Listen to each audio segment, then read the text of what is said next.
Hello, hello! On se retrouve pour une petite lecture méditative. J'ai choisi aujourd'hui La maîtrise de l'amour de Don Miguel Ruiz et je vais vous lire l'histoire de la cuisine magique. Une petite lecture méditative pour vous aider peut-être à comprendre ce qui est l'amour inconditionnel et la prise de conscience de l'abondance en soi. Déjà, pour tout simplement pas vibrer le manque. Donc c'est une lecture là qui va peut-être vous aider. Alors pour l'accueillir au mieux, cette lecture, je vais vous demander de faire 3 inspirations jusqu'au ventre pour bien se centrer. Vous gonflez votre ventre d'air et vous soufflez. Vous pouvez vous installer confortablement. Fermez les yeux, voilà, il n'y a pas besoin, forcément, il n'y a rien à voir, je vais juste vous lire quelque chose. Donc on continue, on souffle, on inspire jusqu'au ventre et on souffle tout ce qu'on n'a plus besoin. Et là, à nouveau, on va inspirer et on souffle.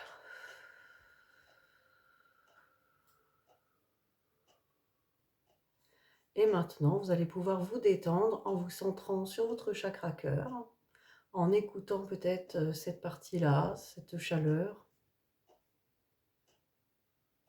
Et voilà, vous allez vous centrer sur cette partie. Et voilà, vous allez pouvoir fermer les yeux tranquillement et je vais vous lire cette méditation. Enfin, cette lecture méditative. Donc voilà, je vais commencer cette lecture, la cuisine magique. Imaginez que vous possédez une cuisine magique chez vous. Cette cuisine magique, vous pouvez avoir la quantité que vous voulez de n'importe quelle nourriture au monde.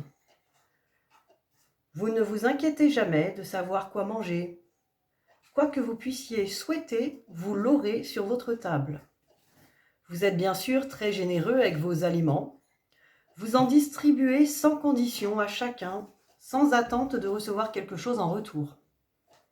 Quels que soient vos visiteurs, vous les nourrissez par plaisir de partager vos ressources alimentaires. Votre maison est ainsi toujours pleine de gens qui viennent déguster votre cuisine magique. Puis un jour, quelqu'un frappe à votre porte, tenant une pizza dans les mains. Vous ouvrez et il vous regarde en disant « Hey, tu as vu cette pizza ? Je te la donne si tu me laisses contrôler ta vie, si tu fais exactement ce que je veux. Tu n'auras jamais faim car je t'apporterai des pizzas tous les jours. Tout ce que tu as à faire, c'est d'être bon envers moi. » Vous imaginez votre réaction ?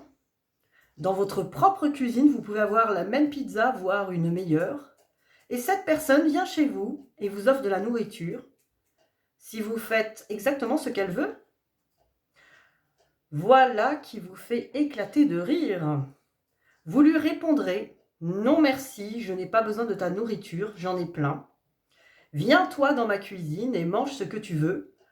Je ne te demande rien en échange, mais ne t'imagine pas que je vais faire ce que tu désires. Personne ne me manipulera pour de la nourriture. » Imaginez maintenant la situation inverse. Plusieurs semaines se sont écoulées, vous n'avez rien mangé. Vous mourrez de faim, mais vous n'avez pas un sou pour vous acheter à manger. Le même individu vient avec sa pizza et vous dit « Hey, voilà à manger. C'est pour toi à condition que tu fasses ce que je veux. » Vous sentez l'odeur de la pizza et vous êtes affamé. Vous décidez d'accepter la nourriture et de faire ce que ce type vous demande. Vous mangez un peu, puis il vous dit « Si tu en veux plus, tu peux en avoir, mais il faut que tu continues à faire ce que je veux.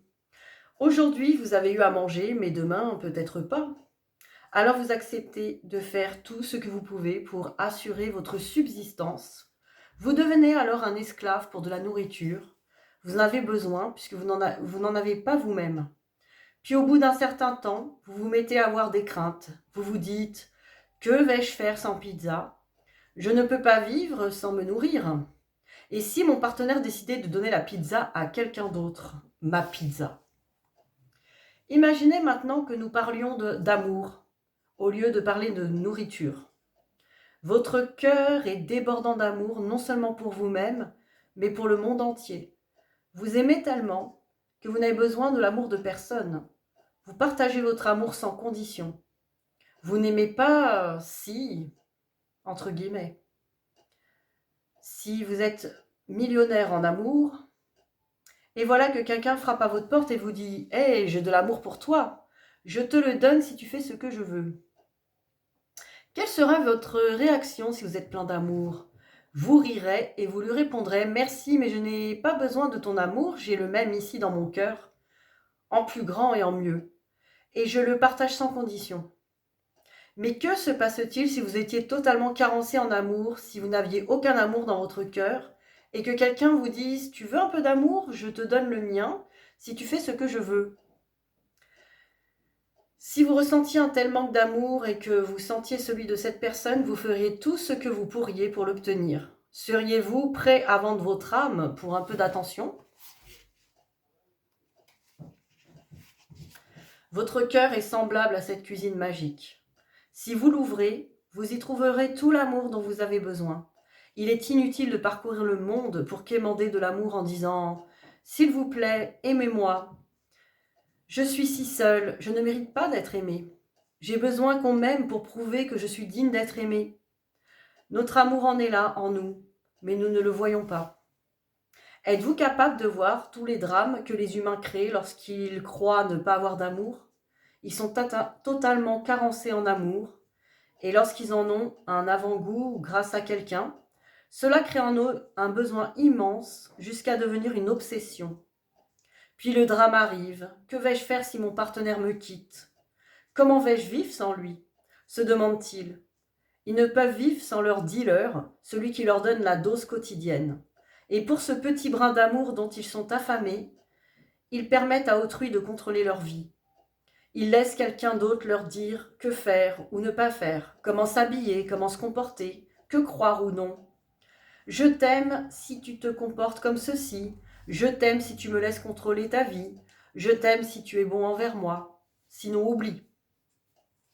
Le problème des humains, c'est qu'ils ignorent tout de la cuisine magique installée dans leur cœur. Toute notre souffrance a débuté parce qu'il y a longtemps, nous avons fermé nos cœurs, ainsi nous ne sentons plus l'amour qui s'y trouve. À un certain moment de notre vie, nous avons eu peur d'aimer parce que nous croyons que l'amour était injuste, qu'il faisait mal. Nous avons essayé de nous montrer à la hauteur de telle ou telle personne, de nous faire accepter, mais sans succès. Ainsi, nous avons déjà eu 2 ou 3 histoires d'amour et le cœur plusieurs fois brisé. Aimer à nouveau serait prendre un trop grand risque. Évidemment, nous nous jugeons nous-mêmes au point de ne plus pouvoir nous aimer. Et sans amour pour nous-mêmes, comment pouvons-nous partager notre amour avec autrui ? En débutant une relation, on devient égoïste parce qu'on est dans le besoin. Tout tourne autour de soi. On devient d'ailleurs tellement égoïste qu'on désire que le partenaire soit autant dans le besoin que soi. On veut quelqu'un qui a besoin de moi, de manière à justifier son existence, à sentir qu'on a une raison d'être. On croit rechercher l'amour, mais en réalité, on cherche quelqu'un qui a besoin de nous, quelqu'un qu'on peut contrôler et manipuler. Une guerre de pouvoir sévit dans les relations humaines parce qu'on nous a dressés à nous battre pour gagner le contrôle de l'attention. Ce que nous nommons amour, quelqu'un qui a besoin de moi, qui se soucie de moi, n'en est pas. C'est de l'égoïsme. Comment cela pourrait-il marcher ? L'égoïsme ne marche pas parce qu'il ne comporte pas d'amour. Les 2 partenaires sont en manque. Au cours de leur relation sexuelle, ils goûtent un peu de l'amour, ils en deviennent dépendants, tellement ils sont en manque. Mais tous leurs jugements sont encore présents, toutes leurs peurs, tous leurs reproches, tous leurs drames. Alors nous sollicitons des conseils sur l'amour et la sexualité. Tant de livres ont été écrits à ce propos que l'on pourrait d'ailleurs tous intituler « L'art d'être sexuellement égoïste ». L'intention est bonne, mais où est l'amour ? Ces livres ne parlent pas de comment apprendre à aimer, car il n'y a rien à apprendre sur l'amour. Tout est déjà inscrit dans nos gènes, dans notre nature. Nous n'avons rien à apprendre, sinon ce que nous inventons nous-mêmes dans ce monde d'illusions. Nous cherchons l'amour hors de nous alors qu'il est présent tout autour de nous. L'amour est partout, mais nous n'avons pas d'yeux pour le voir. Notre corps émotionnel n'est plus réglé sur la fréquence. On a peur d'aimer car c'est devenu dangereux. La peur du rejet nous terrorise. On s'oblige d'être quelqu'un que l'on n'est pas. On s'efforce de se faire accepter par son partenaire alors qu'on ne s'accepte pas soi-même. Mais le problème n'est pas que notre partenaire nous rejette, c'est qu'on se rejette soi-même parce qu'on n'est pas à la hauteur, parce que c'est ce que l'on croit. Le rejet de soi est le problème principal. Vous ne serez jamais à la hauteur puisque l'idée de perfection que vous cultivez est complètement fausse. C'est un concept faux qui n'est même pas réel, mais vous y croyez. Alors, faute d'être parfait, vous vous rejetez. Et votre niveau de rejet de soi dépend de la force avec laquelle les adultes ont réussi à briser votre intégrité. Au terme de la domestication, il ne s'agit plus d'être à la hauteur de l'opinion des autres. On n'est même plus à la hauteur par rapport à soi-même, car le grand juge est toujours là pour nous rappeler que nous ne sommes pas parfaits. Comme je l'ai dit précédemment, vous n'arrivez pas à vous pardonner de ne pas être ce que vous voudriez être, et c'est cela le vrai problème. Si vous pouvez changer cet aspect, vous aurez réglé votre moitié de chacune de vos relations. Les autres moitiés ne vous concernent pas. Si vous dites à quelqu'un que vous l'aimez et qu'il vous répond « Eh bien, moi, je ne t'aime pas », est-ce une raison de souffrir? Ce n'est pas parce que quelqu'un vous rejette que vous devez faire pareil avec vous-même. Si telle personne ne vous aime pas, une autre vous aimera. Il y a toujours quelqu'un d'autre. Il est préférable d'être avec un partenaire qui veut être avec vous plutôt qu'avec un autre qui se sent obligé. Concentrez-vous sur la relation la plus merveilleuse que vous puissiez avoir, celle que vous avez avec vous-même. Il ne s'agit pas d'être égoïste, mais de s'aimer soi-même. Ce n'est pas la même chose. Vous êtes égoïste précisément parce que vous ne vous aimez pas. Plus vous vous aimez, plus l'amour se développera. Alors lorsque vous débuterez une relation, ce ne sera pas par besoin d'être aimé, ce sera un choix.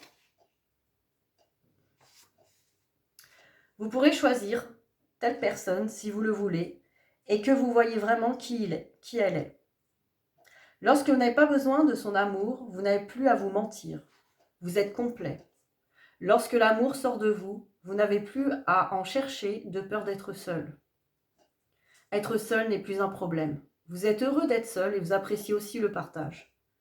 Si je vous aime et que nous sortons ensemble, est-ce parce que nous voulons être jaloux l'un de l'autre, parce que j'ai besoin de vous contrôler, ou vous de me contrôler? Si cela doit se passer ainsi, ce n'est pas drôle. Si je dois être critiqué ou jugé, si je dois me sentir mal, alors non merci. Si c'est pour souffrir, autant rester seul. Est-ce que les gens se mettent ensemble pour vivre des drames, pour se posséder l'un l'autre, pour se punir, pour être sauvés? Est-ce vraiment là la raison d'être d'une relation? Bien sûr, tous ces choix coexistent. Mais que cherchons-nous vraiment?